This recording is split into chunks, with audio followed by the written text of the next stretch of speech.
แมวเหมียวพักผ่อนยามบ่ายกันสบายใจเด็กวัดโป่งชัยเจ้าห่มลำปางแพนด้าเทาขาวใหญ่นอนเต็มพานเลยทางนู้นหนุ่มหล่อดำขาวกับซับทวีสองเหมียวนอนเต็มเหมือนกันอันนี้ใครนี่ใครชอบปากกาหลบหลวงปู่ไปวันหนึ่งปู่หาไม่เจอเลยกลับมาแล้วเขาอยู่บนหลังคาเนาะเขาไม่ลงมาก็ไม่เห็นเลยลงมานอนเล่นตรงนี้แล้วครับน้องจามจุลีไม่นอนก่อนเหรอจามจุลีไม่นอนเนาะเจนวรัตน์ก็นอนบนกล่องอาหารเหมือนกันนอนกับอาหารสบายใจเนาะนี่ใครลูกส้มอ่อนแต่งตัวเดี๋ยวลูกล่ะส้มอ่อนแต่งตัวบุญนำนอนตรงนี้นะนอนตรงนี้ไม่ต้องลงมาลูกไม่ต้องลงมาอยู่นั่นแหละนอนเลยน้องหมาสิน้องหมานอนเล่นกันดีไหมแม่เหมียวหลับกันตอนบ่ายหมาน้อยไม่หลับเล่นกันอุ๊เเล่นกันคุยอะไรกันงุ้งนิ่งฮะหมาน้อยคุยอะไรกันลูกคุยอะไรกันน้องนิ่งปู่จะไปดูน้องเหมียวในบ้านใหญ่ตอนบ่ายก็แวะมาดูตรงนั้นดูตรงนี้ไปด้วยเหมียวนอนหลับกันหมาไม่นอนหลับนะฝนตกอากาศดีเย็นสบายเด็กๆหลับกันน้องทองเข้มข้าวหลามแล้วก็ใครข้าวเม่าอยู่ในบ้านด้วยกันได้แล้วพี่อยู่ข้างนอกนี้ขวัญจิตเจดี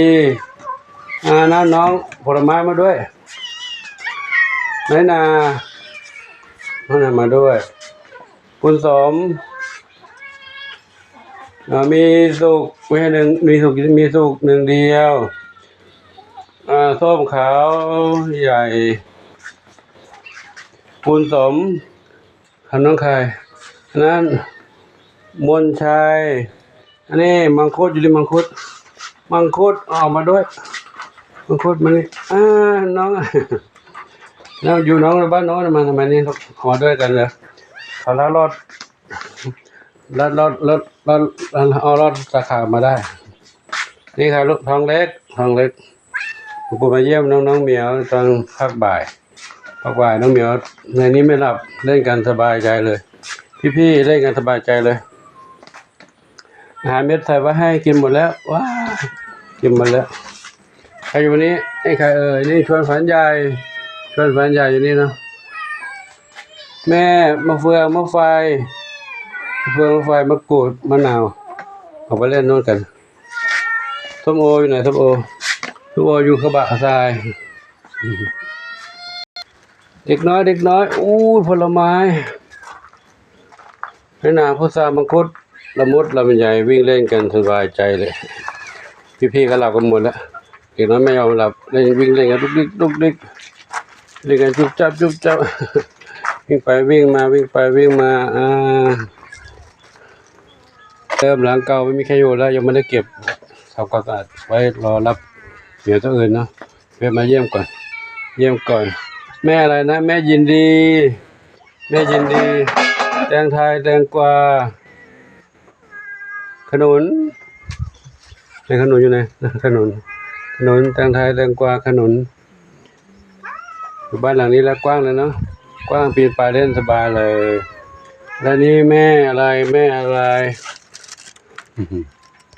มะลิพิกุลชบากุหลาบไปมาเยี่ยมตอนบ่ายลูกเรียนตอนบ่ายเนาะไปมาเยี่ยมตอนบ่ายเด็กๆอ้อนร้องงอแงพี่เด็กๆใหญ่ไม่ร้องเด็กเล็กร้องอ้อนเด็กร้องอ้อนเหรอมังคุดขึ้นไปเล่นกับพี่น้องเลยลูกเหรอมังคุดใหญ่ขึ้นไปเล่นใช่ไหมอยากจะเข้าไปด้วยกันไหมเข้าไม่ได้หรอกแม่เขามาให้เข้าด้วยแม่เขาไม่รับไม่